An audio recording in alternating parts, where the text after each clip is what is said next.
law. Ibig sabihin batas. So kaya ginawa ang batas sa isang democratic country na kung nasaan tayo ngayon is para maging pantay-pantay ang lahat ng tao. Sa classroom may batas. Bawal lumabas o bawal lumabas. Pero pag sinabing pag nag-comply ka na bawal lumabas, pero may ginawa ka sa pinagbabawal nila, inayos mo yung law ng classroom nyo at sinabmit mo ulit, ay pwede nang pala ikaw lumabas. Mr. Speaker, So, my distinguished colleagues, hindi po nag-comply sa batas ang ABS-CBN, kaya hindi po sila pwedeng lumabas at magpalabas. Those opposing the franchise application of ABS-CBN will show with clear and convincing evidence that ABS-CBN did not comply with the terms and conditions of its franchise, as well as our laws and the Constitution. In fact, they will show in the succeeding hearings of the Committee on Legislative Franchises that ABS-CBN deliberately and with impunity violated the conditions of its legislative franchise and more so of our laws and the Constitution. Matagal na po kasi ang mga aligasyong ito. Hindi mamatay-matay, lumulutang sa internet, nasa labi ng mga Pilipino. Hindi seryosong binigyan ng pansin. Bakit po? Tikom ang bibig ng may kakayahang magsiwalat nito dahil takot sa maimpluwensyang network na kayang sirain ng tao, kandidato man o hindi.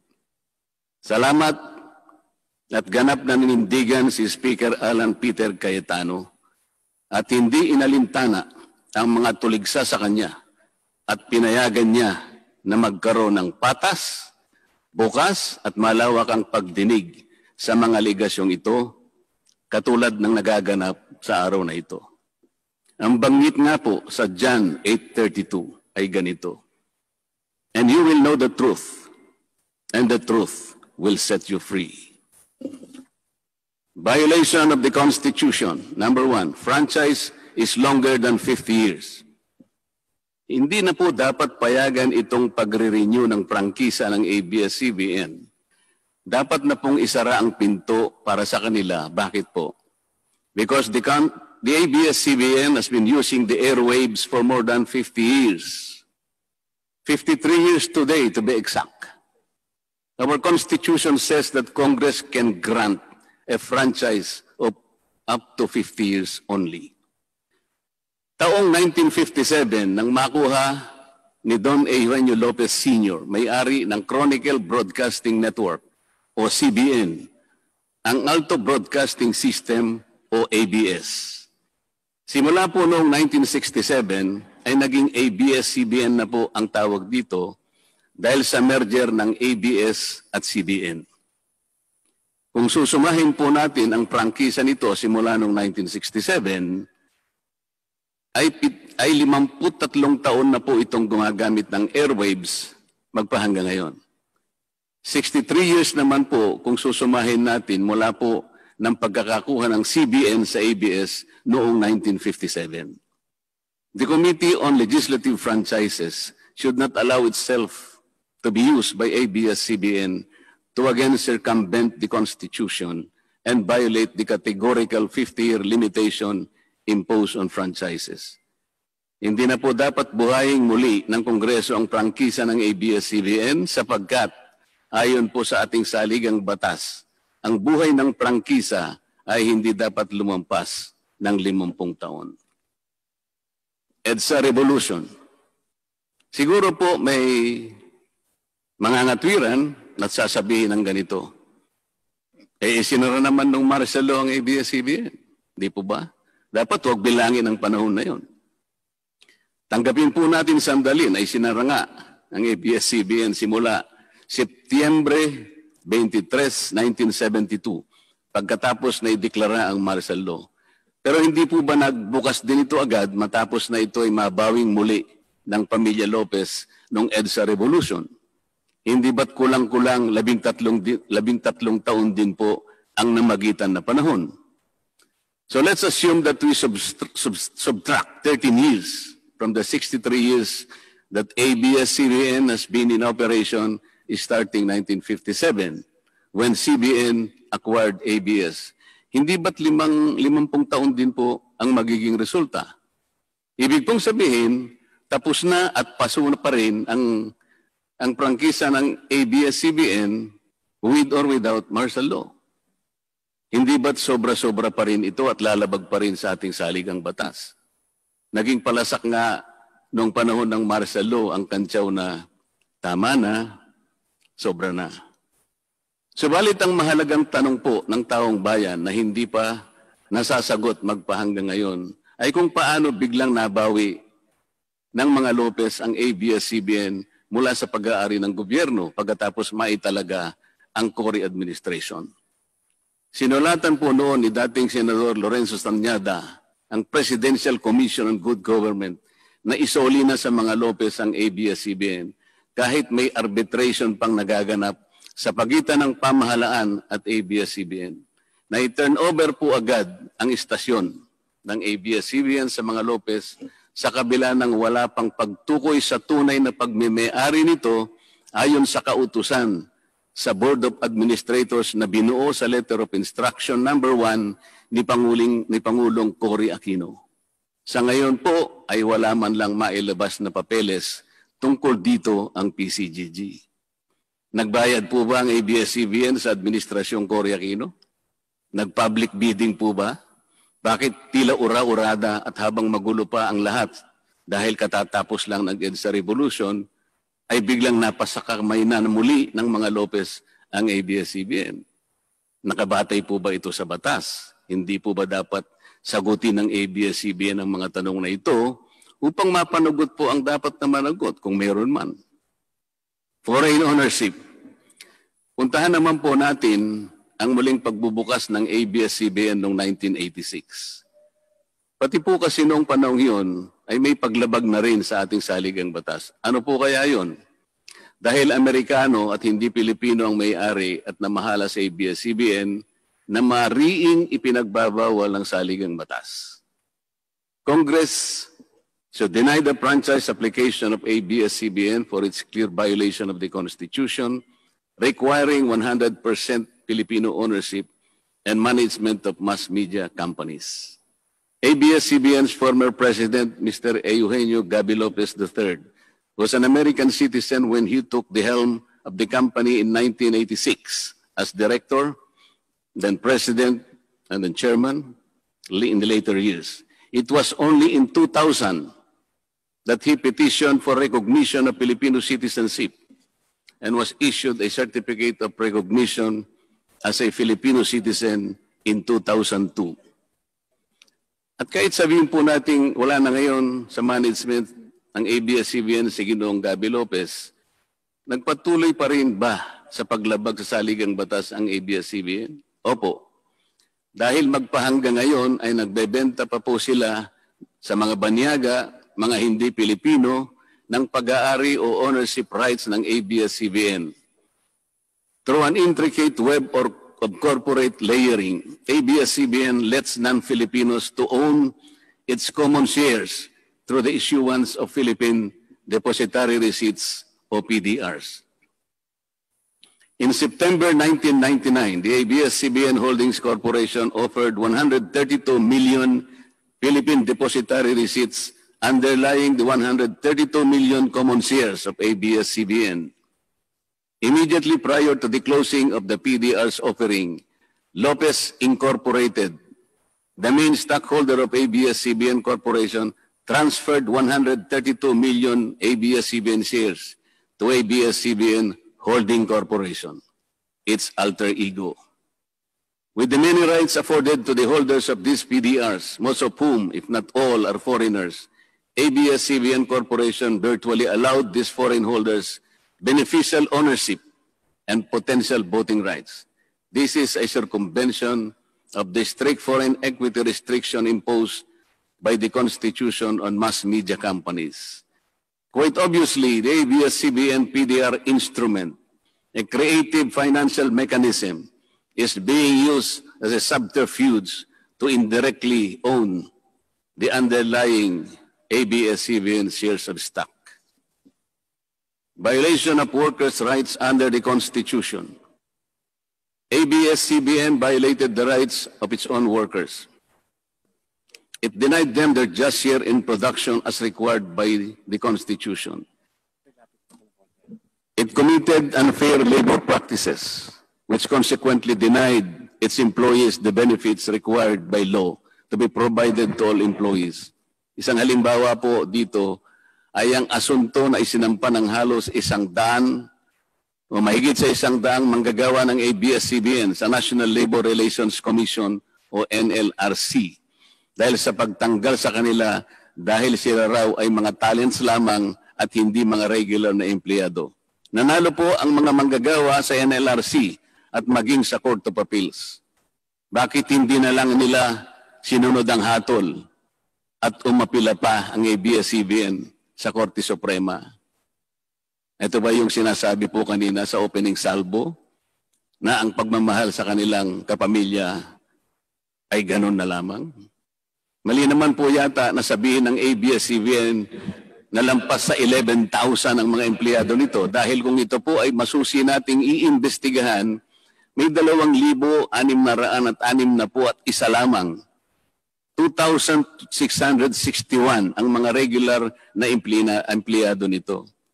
Ang karamihan po o mahigit na 8,500 na kawani ng ABS-CBN ay tinagurian nilang independent contractors or talents, project workers at contractuals lamang kahit na pang-regular na empleyo ang trabaho nila.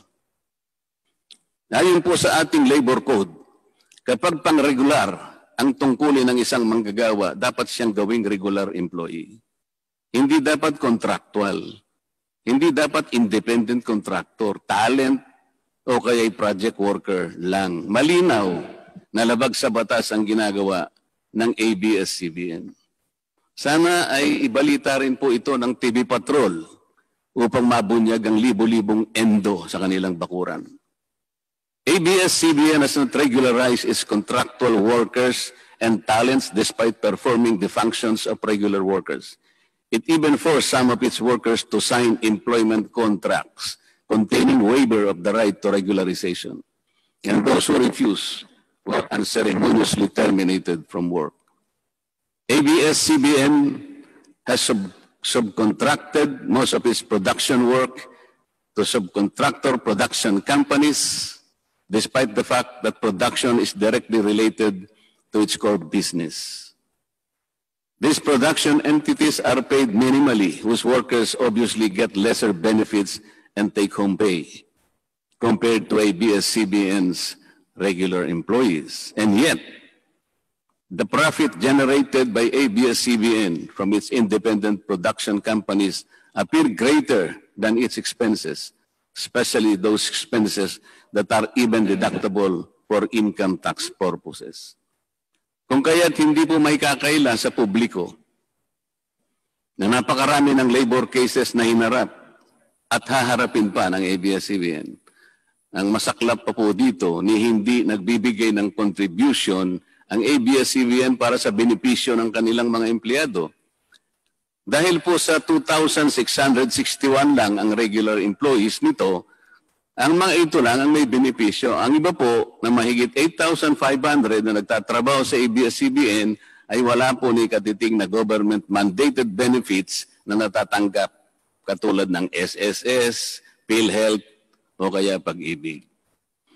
Kanina po sa opening salvo, narinig po natin na ang kanila pong isinasangkalan ay yung kanila pong mga kawani, mga manggagawa. Ang Kongreso pong ito ay nakikidalamhati. Nalulungkot din po. Bakit naman po hindi? Kung pwede po nating ipaghalimbawa, sandali lamang po, ang ABS-CBN sa isang jeepney driver. Alam po niya na wala siyang prangkisa. Nagsakay po siya ng napakaraming pasahero. Yung mga pasahero naman po, bago sumakay doon, hindi naman niya tatanungin sa driver, Mamang driver, mamang chopper, kayo po ba ay may prangkisa? Yung rota po ba ninyo, pinapayagan yan? Wala pong nagtatanong na gano'n kasi mabilisan eh. Pare-pareho pong nagmamadali. Ano pong masita siya ng LTFRB? Gagamitin po ba nung driver na yon o nung taxi driver na yon o yung bus operator na yon? Kawawa naman po yung pasahero namin kung patitigilin mo ngayon. Meron pong pupunta sa ospital, meron pong pupunta sa trabaho, meron pong pupunta sa eskwela. Napakarami pong gawain itong mga taong ito. Ito po ba ang ibibigay po ninyong halimbawa? Hindi po ba dapat kayo muna ang kauna-unahan na nag-isip ng kapakanan nila? Ilagay ninyo sa magandang kalagayan ang pagpapatupad ng prangkisa ninyo at wala pong malalagay sa alanganin. Huwag po ninyong isasangkalan ngayon ang inyong mga manggagawa at kani-kanilang pamilya. Hindi po ganon. Sasagutin po ninyong aligasyon na ito, hindi po sa pamamagitan ng emotional appeal. If this indeed the true house of the people, the Committee on Legislative Franchises must side with the poor workers of ABS-CBN in denying its franchise, justice to them will be finally served, although ironically, this will also entail some sacrifice on their part. Political bias. ABS-CBN has been biased and partisan in favor of particular candidates and against certain candidates during the 2010 and 2016 presidential elections, contrary to the terms of its franchise and in violation of the Omnibus Election Code. Hindi naman po lingid sa kalaman ng marami, kung hindi man lahat, kung paano naging pro-Noynoy Aquino ang ABS-CBN noong 2010 at pro-Grace po at Lenny Robredo naman noong 2016. It is also a matter of record that ABS-CBN failed to air some of President Duterte's political advertisements during the 2016 campaign period, despite receiving the payment for said political ads. Ang masakit po dito, kung hindi pa sila pinigilan ng korte sa pamamagitan ng isang TRO, ay nakahanda na palang ipalabas ng ABS-CBN sa bisperas mismo ng pagtatapos ng campaign period ng 2016 presidential elections. Ang mga anti-Duterte advertisements na binayaran ng isang dating senador. Sinadya ang timing para hindi bigyan ng pagkakataong makasagot pa si Mayor Duterte na noon ay kandidato bilang presidente. Mabuti na lamang at napahinuhod ng ang korte ng petisyon ni Speaker Alan Peter Cayetano na noon po ay Vice Presidential Candidate ni Pangulong Duterte at dagliang nag-issue ng TRO ang korte sa ABS-CBN. It is now a public knowledge that President Rodrigo Duterte and Speaker Alan Peter Cayetano expressed their disappointments over ABS-CBN's unfair reportings and meddling in previous elections. For those opposing the franchise application, hindi na po dapat payagan ng ABS-CBN na muling pakialaman ang politika sa ating bansa. Panahon na para ang taong bayan ang pumili ng mga namumuno na gusto nila at hindi ang napipisil ng ABS-CBN. Paalala lang po sa ABS-CBN, you are a broadcasting company, not a political kingmaker. Either you play ball or you play fair. Multiple channels in one franchise. Mga kababayan, inabuso po ng ABS-CBN ang kanilang prangkisa. Sa hindi nila may paliwanag na dahilan o maaari namang sinadya na gamitin ang kanyang prangkisa para sa isang channel lamang, pero gumamit pa ng ibang prangkisa ng telekomunikasyon na hindi naman pang broadcast upang mas kumita at makapagbenta sa pamamagitan ng maraming channels. ABS-CBN violated the terms and conditions of its franchise by offering its TV Plus boxes for a one-time fee but using the free-to-air signal authorized in the franchise granted by Congress at no cost to ABS-CBN. Tubong lugaw, ika nga. But this practice of ABS-CBN without permission from Congress or the National Telecommunication Commission is killing the cable industry, which depends on monthly-based subscription of its clientele. At bukod po sa pagbebenta ng TV Plus box sa publiko, sa Kapamilya Box Office Channel na nakapaloob dito, ay nagawa pang maningil ang ABS-CBN sa bawat pelikulang gustong mapanood ng publiko sa KBO Channel. Ibinenta na nga ang TV Plus box, ibinenta pa rin ang mga palabas na pwedeng mapanood sa TV Plus box. Dobleng tubong lugaw na po ito. Hindi po saklaw ang mga ito sa prangkisa na ipinagkaloob ng Kongreso sa ABS-CBN.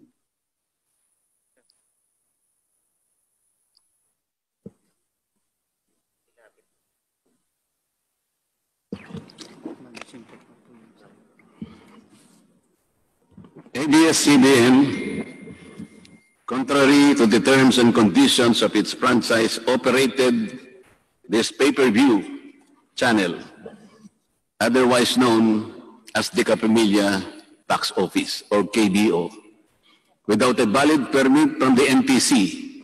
And despite NTC's order to refrain from operating a PPB until the issuance of an appropriate guideline for the same, ABS-CBN continued its operation until the expiration of its franchise on May 4, 2020. Tax evasion. ABS-CBN also violated the terms and conditions of its franchise by engaging in tax avoidance schemes, which deprived the government of the much-needed revenue. It used its wholly owned subsidiary, Big Dipper Digital Content and Design, Inc., a PESA-registered company, as tax shield. Its main customer is ABS-CBN Hungary. And because of this unconscionable tax avoidance scheme, ABS-CBN alleged effective tax rate in 2018 was at negative 5%. This means that ABS-CBN managed to avoid paying taxes in 2018. Bakit po ang GMA7 na hindi naman kasing laki o kasing yaman ng ABS-CBN ay nakapagbayad ng buwis sa pamahalaan ng 1.6 billion pesos noong 2018? Samantalang ang malaalamat na ABS-CBN ay walang binayarang buwis. Bakit naman nakalibre ang ABS-CBN noong 2018 sa negative income tax nila na 84 million? Ibig sabihin po nito ay may tax credit pa ang ABS-CBN at ang gobyerno pa ang lumalabas na may utang dito. Wala pong pagkakaiba ito, mga kababayan. Sa isang taong nangutang sa tindahan, binigyan pa ito ng sukli. In 2019, ABS-CBN again did not pay its rightful taxes. It avoided this by entering into compromise agreement with the Bureau of Internal Revenue, with the latter accepting the settlement of 152 million pesos plus from ABS-CBN, equivalent to only 40% of its assessed deficiency in income tax, value-added tax, and documentary stamp tax payments. But this is only one among the 4 other cases lodged by the BIR at the Court of Tax Appeals, all of which were also settled by compromise. Bakit po ganun? Hindi po ba nando sa prangkisa ng ABS-CBN na babayaran nila lahat ang rightful taxes? Kinakailangan po bang sila ay habla pa ng BIR bago sila mapilitang makapagbayad lamang kahit settlement lamang? Ang linaw po ng kanilang prangkisa na babayaran lahat ang kaukulang buwis. Bakit kailangan pong sila ihabla at idemanda pa ng BIR para lamang sila ay makapagbayad? There are also allegations to date that ABS-CBN's Lingkod Kapamilya Foundation, ALKFI, is being used as ABS-CBN as tax shield, and that ALKFI also failed to file donor's tax return and pay the donor's tax. Ito po ang mas nakalulungkot dito, mga kababayan. Kapag politiko o government official ang nagkawang gawa, epal ang tawag dito ng ABS-CBN. Kahit mula pa sa sariling bulsa ng politiko, ang pinanggalingan ito. Pero kapag ito ay galing sa lingkod kapamilya, puro pangalan ng ABS-CBN ang kanilang pinangangalandakan, katulad po ng nakita natin ngayon. Alam naman natin, nagaling naman sa lahat, sa mga donors ang pondo na ginamit nila. Meron po kayang nanggaling sa yaman ng ABS-CBN. Di baling ang pantulong ng ABS-CBN ay galing sa donasyon ng ibang tao. Di baling ang perang pantulong ay mula sa tax avoidance ng kumpanya. Ang mahalaga ay mapalabas nila sa pamamagitan ng sa mamamayan, katulad po ng nakita natin ngayon na napakabuti at napakabait ng ABS-CBN. Kami po ay naniniwala na unti-unti na pong nabubuksan ang katotohanan sa ating mga mamamayan. Hindi po ba mas maganda at katanggap-tanggap na tumulong sa kapwa ng walang nalalabag na batas at buong sikap pang nasusunod ang prangkisa? Dahil po ba kayo ay nakapagdudulot ng saya, ng aliw sa ating mga mamamayan? Dahil po ba kayo ay nakapagbibigay ng inspirasyon, ng pag-asa, ng katatagan ng loob na kagaya po sa opening salvo kanina ng representative ng ABS-CBN? Hindi na po ba natin susundin o tutuparin, isasaalang-alang ang ating mga batas, ang ating saligang batas, o kaya ang prangkisa ninyo? Makakapagpasaya naman po tayo. Makakapag-inspire po tayo nang hindi po tayo lumalabag sa batas. The House of Representatives should endeavor not to grant the franchise application of ABS-CBN because it has deliberately floated the Constitution and other related laws. Even the terms and conditions of its previous franchise to suit its own business and political interest, but to the prejudice of the greater good. The grant of a legislative franchise is merely a privilege and not a matter of right. Congress has the exclusive constitutional authority to award, alter, or revoke this privilege when the common good so requires, as in this particular case of ABS-CBN. We believe that it is but right for the House of Representatives to deny this time the franchise of ABS-CBN for flagrantly violating the Constitution and related laws, even its own franchise, making it unworthy of the grant of this special privilege by the state.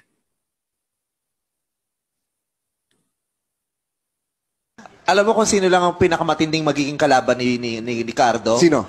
Nako, kabahan ka kay si Ricardo. Ang pinakakalaban ni Ricardo. Sino? Feeling ko si Kiboloy. Yung nagpahinto ng lindol. Si Kiboloy lang ang magpapahinto ng probinsyano. Abangan nyo yan. Oh.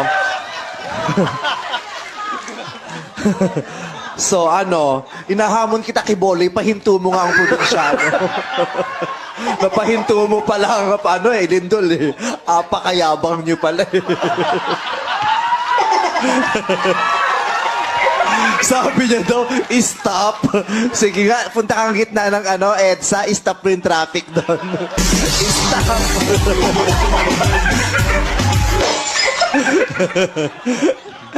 Iba ka, Kiboloy. Alam mo kung sino